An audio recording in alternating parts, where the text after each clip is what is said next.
Ah.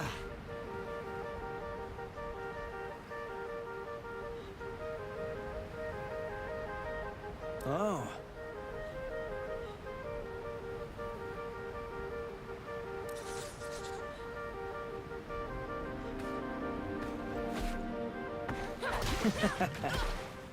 Oh. You're not from around here, are you? No, I live at the night orchard. Old botanical garden, eh? Did some work there with my dad. Watering systems, mostly.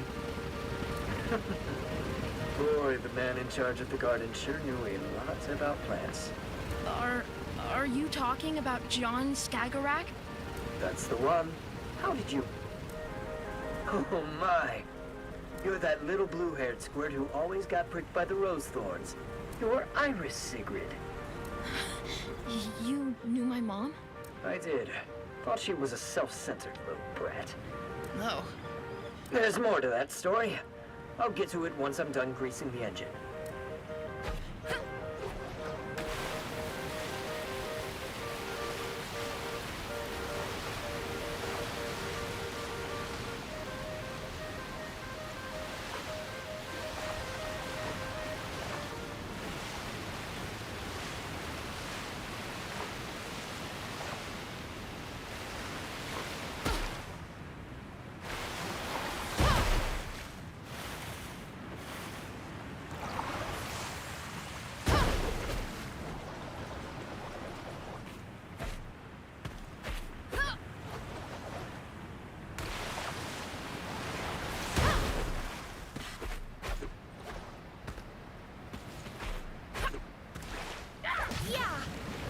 One ship coming your way. Hunky-dory. So, that story about my mom? Oh, right. I met her during my activist years when we campaigned together. What did you campaign for? For the dandelion to be shut down. The workers told some worrying stories, my mom included, about how they were treated, about the side effects of the spark extraction. But people didn't listen, so we tried to make them. Did it work? What do you think? Better get back to this. Talk later.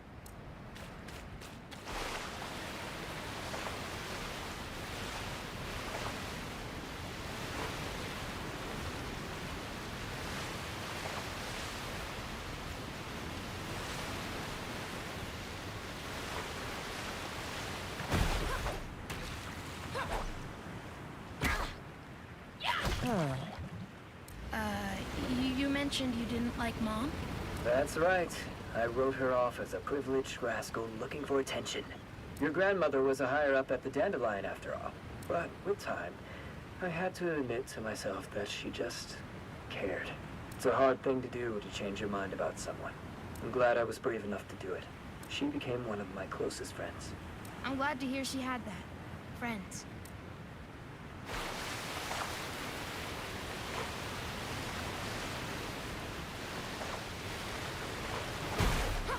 Another one incoming.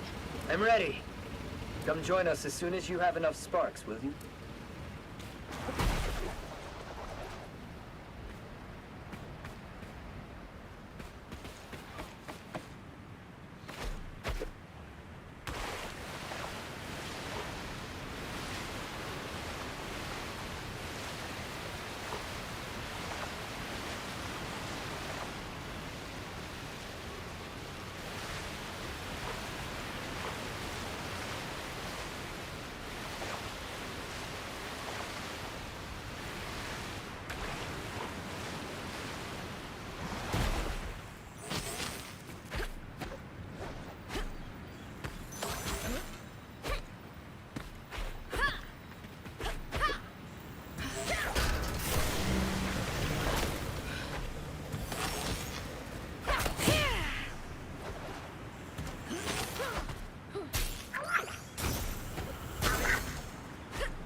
them.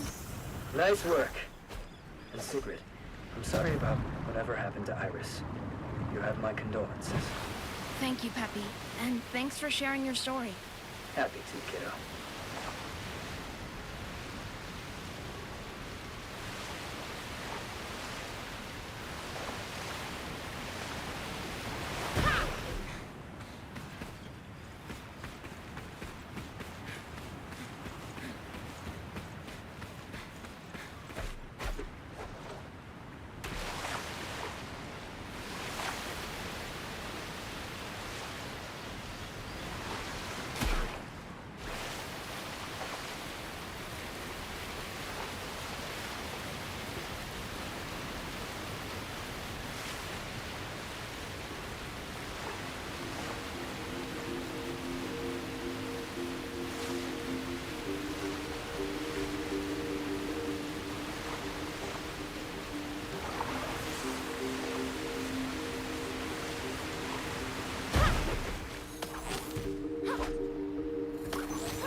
That's so cool! Can I try? She's not so fond of strangers, unfortunately. Yeah, I can relate to that. Newcomers rarely mean anything good around here. They don't? Nah, no one from the outside ever gave a dab about the Hill Crew. Only came around when they needed us. You mean, like us? Yeah, I guess. But you gave something back, chasing off that snake. After the war, people who used to make us work for peanuts at the Dandelion just came pouring in. But this time, they didn't even have peanuts to offer. So we turned them down, decided to keep to ourselves. It made them real mad. Wait, this must have been way before you were born. Well, unlike all the hill folks who fought in the war, stories don't die. Watch out!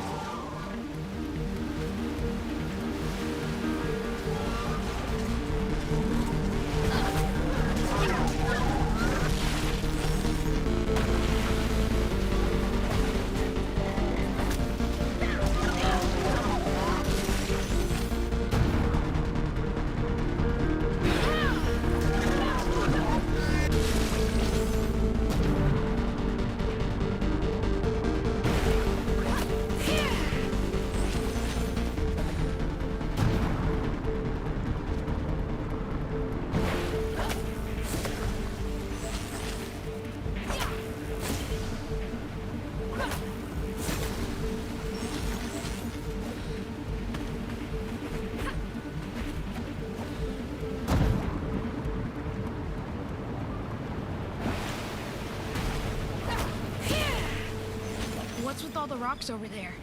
That, my friend, is the Needle Prick Memorial. A small token of gratitude to those who fought against the dirty claws and didn't make it back.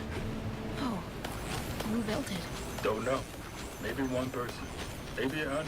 One day it was just there. And people kept adding to it. At least until this area got too cleaned up to be safe. It's mostly stones and scrap parts from the area. But they're placed with love. Grandma? Is this where Grandpa died? Granny? We used to go to the pine forests here before the war, you know. Every fall, me and John, to pick chanterelles. I always made him cover his eyes for the last part of the way. It was my secret mushroom place, you see, and he wasn't very good at keeping secrets. He would have slipped and told someone if they asked, I'm sure of it. And now, he sleeps here, on a bed of chanterelles. Such unnecessary evil. We can't let this happen again.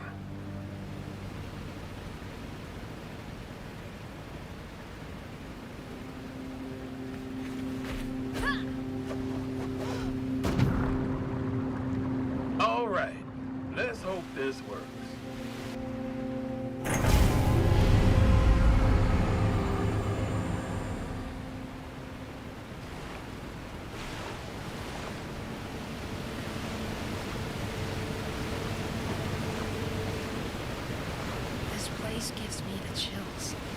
It does that to you. This is where the final battle against the Dirty Paws took place. We paid a heavy price, but we finally took them down.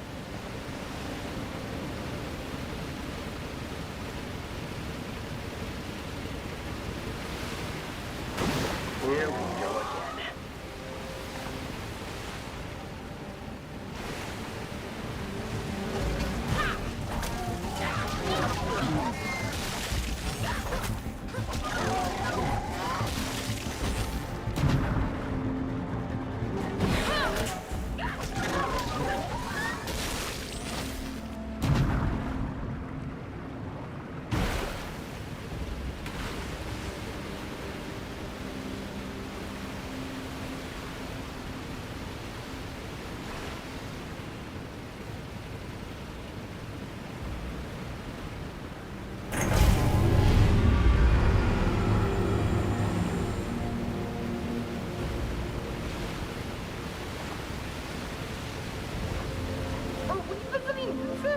Yeah, he would know where we could find a spark reactor. One of those wrecks gotta have one in working condition. He's not gonna like this. Not fond of visits, that man. Especially not impromptu ones. I brought a box of his favorite tea leaves. Hopefully enough for the trade. What Trevold said about the Dirty Paws? About the Whistlers? I've never even heard that name. Who are they?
Oh, no. We need to get that poor sod out of there.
Ah.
What's the matter?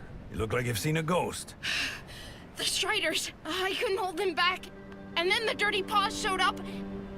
The Whistlers. Yeah, the Whistlers. Anyway, I was sure they would kill me. But they didn't. Actually, I think they tried to... Help you? Yeah. You know, all those stories you've been fed are not to be trusted. How do you know? Because I am one of those dirty paws you're all so afraid of. Although I prefer to be called by our rightful name.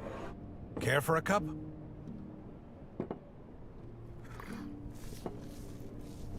That beloved dandelion of yours spat its poison into the sea. Eventually, it reached our lands. Big, nasty blobs that crawled onto our fields and destroyed our crops. We sent message after message to make you understand the damage you were causing, but you wouldn't listen. So eventually, we took matters into our own hands. What did you do? We realized we had to stop the gloom ourselves by sabotaging the Dandelion's main conduit. Our boat got hit just after midnight. 3 of us were killed immediately, and 1 lived long enough to say his prayers. I was crying like a babe, but having no wound severe enough to stop me, I kept going. Just before dawn, I reached my target. It was all up to me now. Our scientists had devised a fluid that was meant to drip into the heart of the dandelion and stop the machinery from running. Our mission was to pump it into one of the central vents, and that's what I did. I pumped the fluid in, plugged the vent, and I left. I didn't look back at first. The only thing I could think of was getting away. But then, when I turned my head, the entire thing had turned into a monster. Gloom shooting out like fountains of black saliva. I remember thinking of 100-armed octopuses and giant spiders, mythological creatures from my childhood stories. Then came a deafening thunder. The whole thing started to burst. Well, I guess you know the rest. The ground cracked, the ocean roared, and Strandville was lost in the deep. After what I caused, I couldn't bear to face anyone. So I settled here.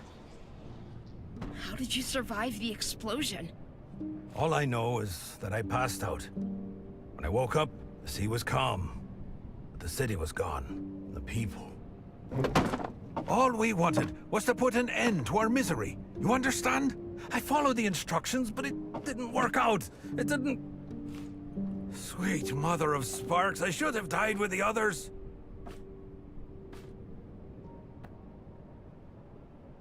You tried to save your people.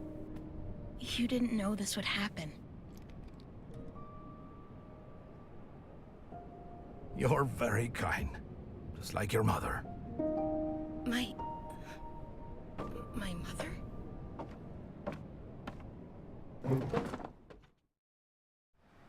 She was my friend, the bravest person I ever met. She listened to us, even after the flood. She believed me when I told her that we never meant any harm. She even wanted to help me put things right, so we set out to try and fix the damage I'd caused. But we never... She never... She was investigating methods to change the behavior of the gloom. One day she came to my hideout looking for clues, as she put it. I told her to get lost. She wasn't easily scared. Like mother, like kid, I guess. She had been breeding flowers, you see. Some kind of modified version of the night weaver. An herb we grow back home.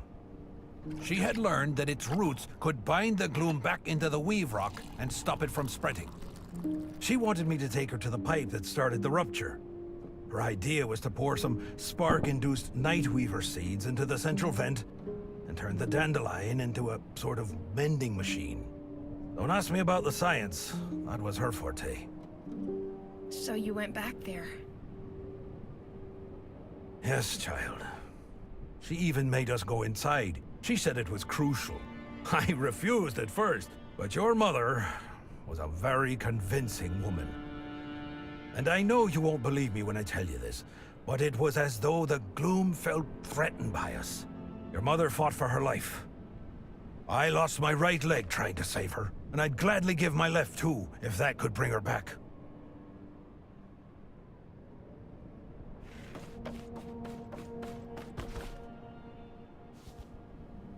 Since then, the gloom has kept spreading, like the plague it is. Is there nothing left to do? The airship manages to fight it off to some extent, using spores from the Nightweaver. But we have nowhere near what would be needed to fight it off forever. What about this? By all sparks, where did you get that? We have to get you to the airship. You have to show them! The airship! They're gonna shoot it down! What? Who? That machine Cassius was talking about. It's a spark weapon to shoot down the Whistler's barge. Oh, those fools! May the gloom drown them! Curse all of them and their trigger-happy fingers! They're nothing but a bunch of short-sighted idiots! You must stop them, do you understand? Do whatever it takes to keep those morons from firing.